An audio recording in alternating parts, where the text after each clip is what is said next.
എല്ലാവർക്കും നമസ്കാരം. Welcome back to നിയാൻസ്.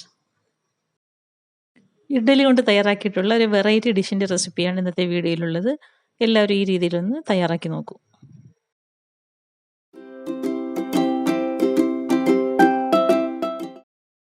ഇത് തയ്യാറാക്കുന്നതിന് വേണ്ടി ഇഡ്ഡലി മാവ് ഒരു പാത്രത്തിലേക്ക് ആക്കാം. അതിലേക്ക് ആവശ്യത്തിനുള്ള ഉപ്പും ചേർത്ത് കൊടുത്ത് നന്നായി ഒന്ന് മിക്സ് ചെയ്തെടുക്കാം.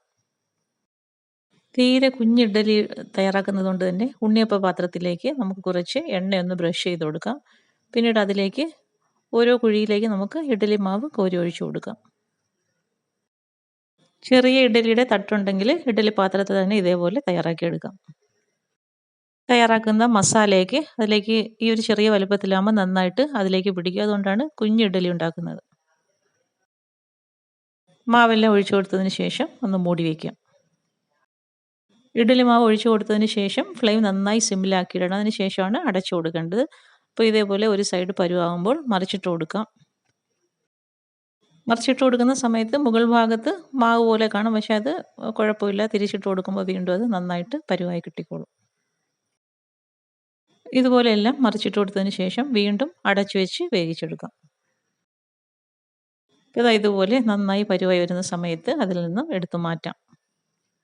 ഉൾവശമൊക്കെ നന്നായിട്ട് വെന്ത് കിട്ടും. എല്ലാം ഇതുപോലെ എടുത്ത് മാറ്റിയതിന് ശേഷം വീണ്ടും കുറച്ച് ഓയിൽ ബ്രഷ് ചെയ്ത് കൊടുത്തിട്ട് ബാക്കിയുള്ള മാവും കൂടി ഇതേപോലെ തയ്യാറാക്കിയെടുക്കാം. വളരെ പെട്ടെന്ന് തന്നെ നമുക്കിത് യൂണിയപ്പച്ചട്ടിയിൽ തയ്യാറാക്കിയെടുക്കാൻ പറ്റും.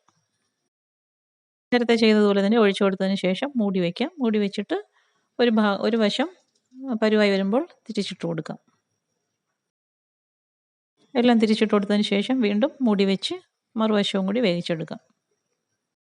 പരുവായി വരുമ്പോൾ അതിൽ നിന്നും എടുത്തു മാറ്റാം. ഇപ്പോൾ ഇത്രത്തോളം ഞാൻ തയ്യാറാക്കിയെടുത്തിട്ടുണ്ട്. നല്ല സോഫ്റ്റ് ആയിട്ടിരിക്കും. അകമൊക്കെ നന്നായിട്ട് വെന്ത് കിട്ടിയിട്ടുണ്ട്.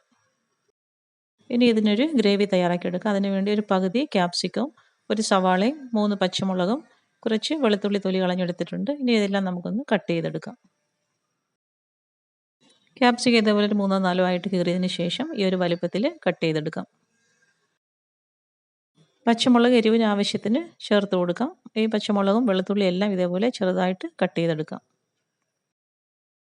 ഇനി അത്യാവശ്യം വലിപ്പമുള്ള ഒരു സവാളയുണ്ട്, അതും ഇതേപോലെ ചെറിയ രീതിയിൽ കട്ട് ചെയ്തെടുക്കാം. ഇതിനൊന്നും പ്രത്യേകിച്ച് കണക്കുകളൊന്നുമില്ല. അവരവരുടെ ആവശ്യത്തിനനുസരിച്ചും ഗ്രേവിക്കനുസരിച്ചും ഇത് കൂട്ടുകയോ കുറയ്ക്കുകയോ ഒക്കെ ചെയ്യാം.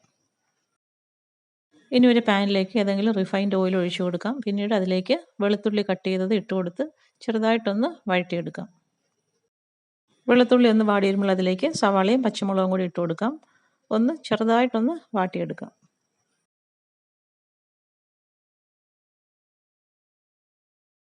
അതിലേക്ക് ആവശ്യത്തിനുള്ള ഉപ്പും കൂടി ചേർത്ത് കൊടുക്കാം.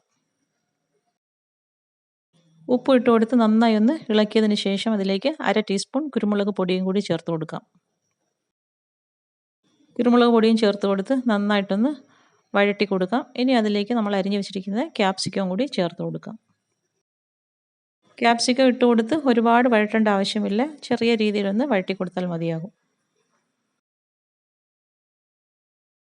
ഇനി അതിലേക്ക് 1.5 ടേബിൾ സ്പൂൺ ടൊമാറ്റോ സോസ് ചേർത്ത് കൊടുക്കാം.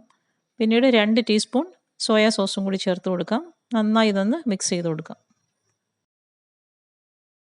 ഒഴിച്ചു കൊടുത്ത സോസൊക്കെ നന്നായി ഒന്ന് ചൂടായി വരുമ്പോൾ അതിലേക്ക് 1 ടേബിൾ സ്പൂൺ കോൺഫ്ലവർ കുറച്ച് വെള്ളത്തിൽ കലക്കിയത് ഇതിലേക്ക് ഒഴിച്ചു കൊടുക്കാം. ഇത് 1 ടേബിൾ സ്പൂൺ കോൺഫ്ലവർ ആണ്. ഒട്ടും കട്ടയില്ലാതെ നന്നായി ഇളക്കി അതിലേക്ക് അങ്ങ് ചേർത്ത് കൊടുക്കാം. ഇനി നന്നായി മിക്സ് ചെയ്ത് കൊടുക്കാം. ഈ ഒരു സമയമാകുമ്പോൾ ഇത് നന്നായിട്ടൊന്ന് തിക്കായി വരും. ഒരുപാട് തിക്കായാൽ കുറച്ച് വെള്ളം കൂടി ചേർത്ത് കൊടുത്ത് വീണ്ടും ഒന്ന് മിക്സ് ചെയ്ത് കൊടുക്കാം. എല്ലാം കൂടി നന്നായി മിക്സ് ആക്കിയതിന് ശേഷം നമ്മൾ തയ്യാറാക്കി വെച്ചിരിക്കുന്ന ഇഡ്ഡലി ഇതിലേക്ക് ഇട്ട് കൊടുത്ത് വീണ്ടും നല്ലതുപോലെ ഒന്ന് മിക്സ് ചെയ്ത് കൊടുക്കാം. സൂപ്പർ ടേസ്റ്റുള്ള ഒരു ഇഡ്ഡലിയാണിത്. അപ്പോൾ ഈ ഒരു രീതിയിൽ എല്ലാവരും ഒന്ന് ട്രൈ ചെയ്ത് നോക്കൂ. ഇതാകുമ്പോൾ ഇതിന് കറിയുടെ ഒന്നും ആവശ്യവുമില്ല. ഇഡ്ഡലി ഒരു പ്രാവശ്യം ഈ ഒരു രീതിയിലൊന്ന് തയ്യാറാക്കി നോക്കൂ. സൂപ്പർ ടേസ്റ്റാണ്.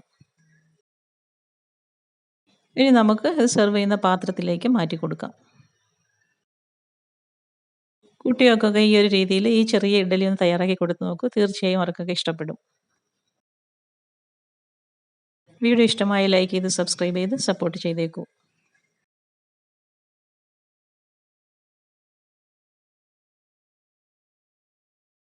വീണ്ടും അടുത്ത വീഡിയോയിൽ കാണുന്നത് വരെ bye from Niyans. Thanks for watching.